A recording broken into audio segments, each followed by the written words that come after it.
आपणकर जदि मिथुन राशि होइथाए तेबे एही भिडियोटी को थारे मात्र शेष पर्यंत देखंतु।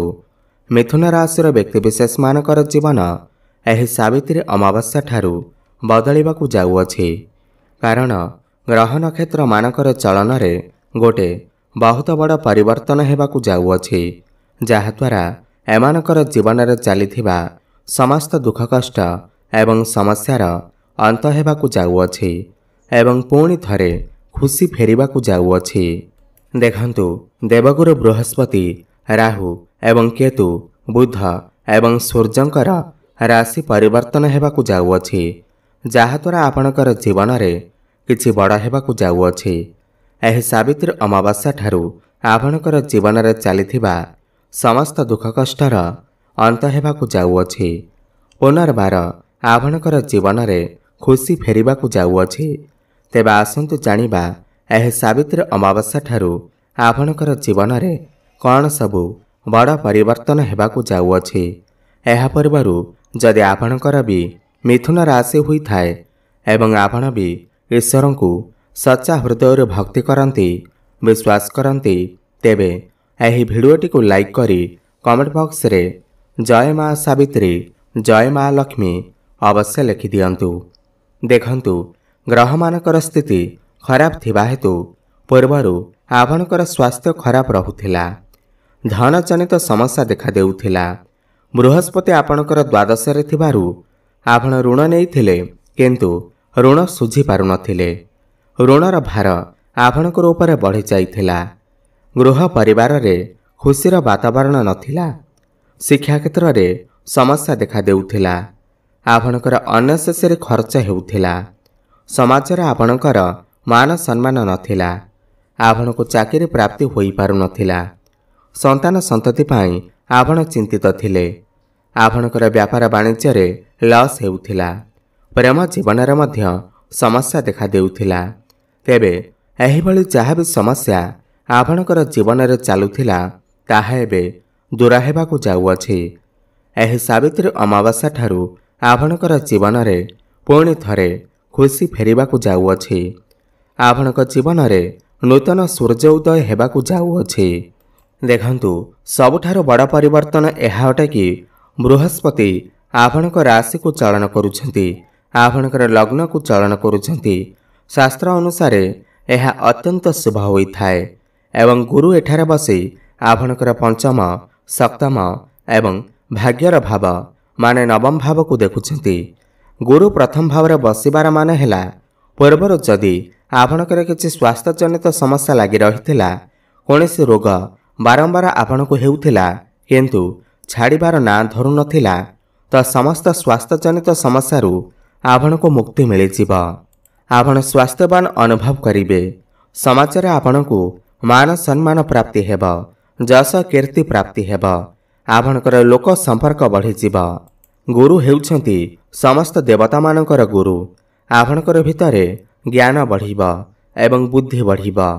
लोकमाने आपणक आड़कू आकर्षित हेबे एवं गुरु एठारे बसी आपणकर पंचम भाव को देखुछंती। पंचम भाव आपणकर प्रेम जीवनर एवं शिक्षा क्षेत्रर भाव होइथाए, तो प्रेम जीवन रे आपणकू यथेष्ट सफलता प्राप्ति हेब। पूर्वरु जदि आपणकर कथावार्ता बंद हो जाइथिला, ब्रेकअप आदि हो जाइथिला, तो आपणकर पुणी थरे कथावार्ता होई पारे। प्याचअप हेबार मध्य संभावना बनुअछि। आपणक जीवन को कोनोसी गोटिए नुआ व्यक्ति आसी पारंती।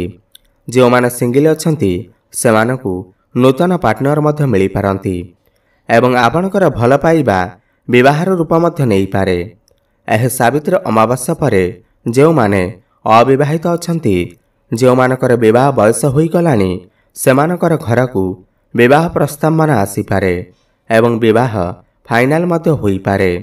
एही सावित्री अमावास्या परर समय आपणक पाई अत्यंत शुभ आसुअछि एवं पंचम भाव आपणकर शिक्षा क्षेत्रर भाव होइथाए।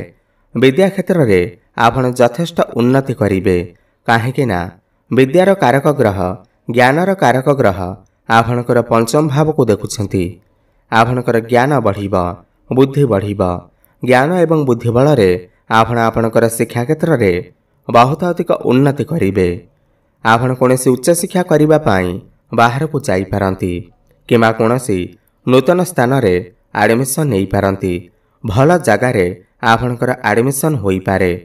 ଆପଣ କିଛି ଫର୍ମ ଫିଲ୍ଅପ୍ କରିପାରନ୍ତି। ପାଠପଢ଼ାକୁ ନେଇ କିଛି ବଡ଼ ଡିସିସନ୍ ମଧ୍ୟ ନେଇପାରନ୍ତି। ଯଦି କିଛି ଆପଣଙ୍କର କମ୍ପିଟେଟିଭ୍ ଏକ୍ଜାମ୍ ଅଛି, ସରକାରୀ ପରୀକ୍ଷା ଅଛି, ସମସ୍ତ କ୍ଷେତ୍ରରେ ଆପଣ ଉତ୍ତୀର୍ଣ୍ଣ କରିବେ। ଏହି ସାବିତ୍ରୀ ଅମାବାସ୍ୟା ପରେ ଯଦି ଆପଣଙ୍କର କିଛି ଏକ୍ଜାମ୍ ଅଛି କିମ୍ବା କୌଣସି ଇଣ୍ଟରଭ୍ୟୁ ଅଛି, ଆପଣ ସେଥିରେ ନିଶ୍ଚିନ୍ତ ଭାବରେ ସଫଳତା ପ୍ରାପ୍ତି କରିବେ। ଏହି ସାବିତ୍ରୀ ଅମାବାସ୍ୟା ପରେ ଆପଣ ଆପଣଙ୍କର ଶିକ୍ଷା କ୍ଷେତ୍ରରେ ବହୁତ ଅଧିକ ଉନ୍ନତି କରିବେ ଏବଂ ଗୁରୁ ଏଠାରେ ବସି ଆପଣଙ୍କର ସପ୍ତମ ଏବଂ ନବମ ଭାବକୁ ଦେଖୁଛନ୍ତି। ନବମ ଭାବର ଦେଖିବାକୁ ମାନେ ହେଲା ନବମ ଭାବ ଭାଗ୍ୟର ଭାବ ହୋଇଥାଏ ଏବଂ ଗୁରୁ ଆପଣଙ୍କର ଭାଗ୍ୟକୁ ମଜବୁତ ବନେଇବେ। ଭାଗ୍ୟ ବଳରେ ଆପଣଙ୍କୁ କମ୍ ପରିଶ୍ରମରେ ଅଧିକ ସଫଳତା ପ୍ରାପ୍ତି ହେବ। ଆପଣ କୌଣସି ଧାର୍ମିକ ସ୍ଥାନକୁ ଯାତ୍ରା କରିପାରନ୍ତି। ଖାସ୍ କଥା ଏହା ଅଟେ କି ଆପଣ ଆଧ୍ୟାତ୍ମିକତା ଆଡ଼କୁ ଗତି କରିବେ। ଆପଣଙ୍କର ମନ ଧର୍ମ ଆଡ଼କୁ ଅଗ୍ରଗତି କରିବ। ଆପଣ କୌଣସି ଧାର୍ମିକ ସ୍ଥାନକୁ ଯାଇପାରନ୍ତି କିମ୍ବା କୌଣସି ଧାର୍ମିକ କାମରେ ଆପଣଙ୍କର କିଛି ପଇସା ମଧ୍ୟ ଖର୍ଚ୍ଚ ହୋଇପାରେ। ଆପଣଙ୍କର ଗୃହରେ କୌଣସି ଶୁଭ ମାଙ୍ଗଳିକ କାର୍ଯ୍ୟର ଆୟୋଜନ ହୋଇପାରେ। ଆପଣ କୌଣସି ଭୂମି, ପ୍ରପର୍ଟି, ଜମି କିମ୍ବା ନୂତନ ବାହନ କିମ୍ବା ନୂତନ ଗୃହ ଇତ୍ୟାଦି ନିର୍ମାଣ କରିପାରନ୍ତି।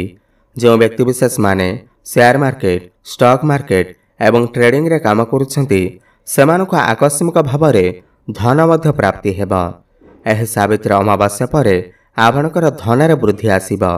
ଆପଣ ନିଜେ ଦେଖିବେ ପୂର୍ବ ଅପେକ୍ଷା ଆପଣଙ୍କର ଧନ ବଢ଼ିବାରେ ଲାଗିବ। ଆପଣଙ୍କର ଡେଲି ଇନକମ୍ ମଧ୍ୟ ବଢ଼ିବ। ଆପଣ ଏହି ସମୟରେ ପଇସା କିଛି ସଞ୍ଚୟ କରିବାକୁ ଭାବିବେ। ଆପଣଙ୍କର ବ୍ୟାଙ୍କ ବାଲାନ୍ସ ମଧ୍ୟ ବଢ଼ିବ ଏବଂ ଗୁରୁ ଏଠାରେ ବସି ଆପଣଙ୍କର ସପ୍ତମ ଭାବକୁ ମଧ୍ୟ ଦେଖୁଛନ୍ତି। ସପ୍ତମ ଭାବ ବ୍ୟାପାର ବାଣିଜ୍ୟର ଭାବ ହୋଇଥାଏ, ଦାମ୍ପତ୍ୟ ଜୀବନର ଭାବ ହୋଇଥାଏ। ଯେଉଁ ବ୍ୟକ୍ତିବିଶେଷମାନେ ବ୍ୟାପାର ବାଣିଜ୍ୟ କରୁଛନ୍ତି, ସେମାନେ ବହୁତ ଅଧିକ ଉନ୍ନତି କରିବେ। ଆପଣ କିଛି ନୂତନ ବ୍ୟାପାର ମଧ୍ୟ ଆରମ୍ଭ କରିପାରନ୍ତି। ପାର୍ଟନରସିପ୍ରେ ବ୍ୟାପାର ବାଣିଜ୍ୟ କରୁଥିଲେ ଆପଣଙ୍କୁ ଅଧିକ ଫାଇଦା ମିଳିବ। ଆପଣଙ୍କର ମନକୁ ନୂଆ ନୂଆ ଆଇଡିଆ ଆସିପାରେ। ପିତାଙ୍କ ସାହାଯ୍ୟ ସହଯୋଗ ଆପଣଙ୍କୁ ପ୍ରାପ୍ତି ହେବ। ପିତାଙ୍କର ସ୍ୱାସ୍ଥ୍ୟର ଯଦି କିଛି ପୂର୍ବରୁ ସମସ୍ୟା ଥିଲା, ତାହା ମଧ୍ୟ ଦୂର ହୋଇଯିବ। ଯେଉଁ ବ୍ୟକ୍ତିବିଶେଷମାନେ ଅନଲାଇନରେ କାମ କରୁଛନ୍ତି, ଡିଜିଟାଲ ମାର୍କେଟିଂରେ କାମ କରୁଛନ୍ତି, କାଉନସିଲିଂର କାମ କରୁଛନ୍ତି, ଟିଚରସିପ୍ରେ ଅଛନ୍ତି, ସେମାନଙ୍କୁ ବହୁତ ଅଧିକ ସଫଳତା ପ୍ରାପ୍ତି ହେବ। ରାହୁ ଆପଣଙ୍କର ନବମ ଭାବକୁ ଆସିଛନ୍ତି, ଭାଗ୍ୟର ଭାବକୁ ଆସିଛନ୍ତି। ଅଚାନକ ଭାବରେ ଆପଣଙ୍କୁ ଧନ ପ୍ରାପ୍ତି ହୋଇପାରେ।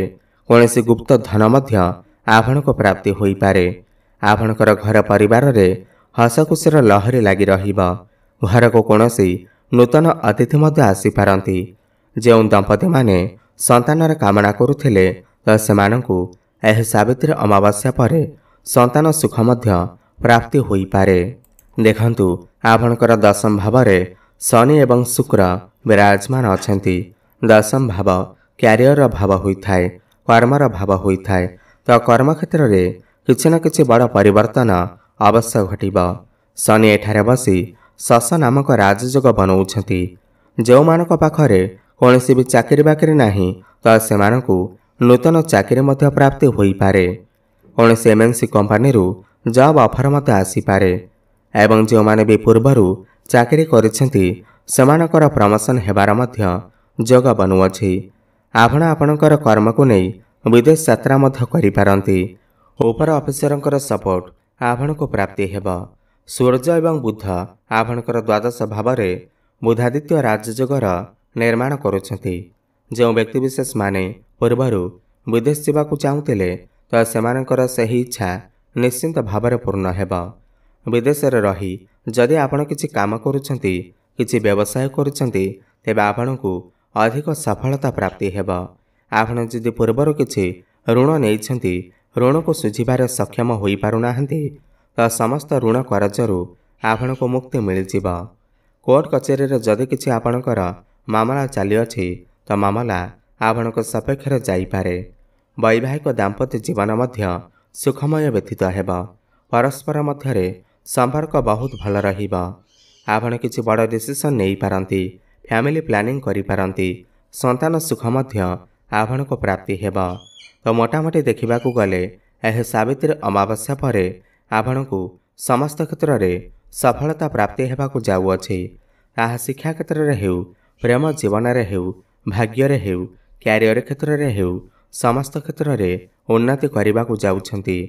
ଅଧିକ ଶୁଭଫଳ ପ୍ରାପ୍ତି କରିବା ପାଇଁ ଆପଣ ପ୍ରତ୍ୟେକ ଦିନ ବୁଦ୍ଧଙ୍କର ବୀଜମନ୍ତ୍ରର ଜପ ଅବଶ୍ୟ କରନ୍ତୁ।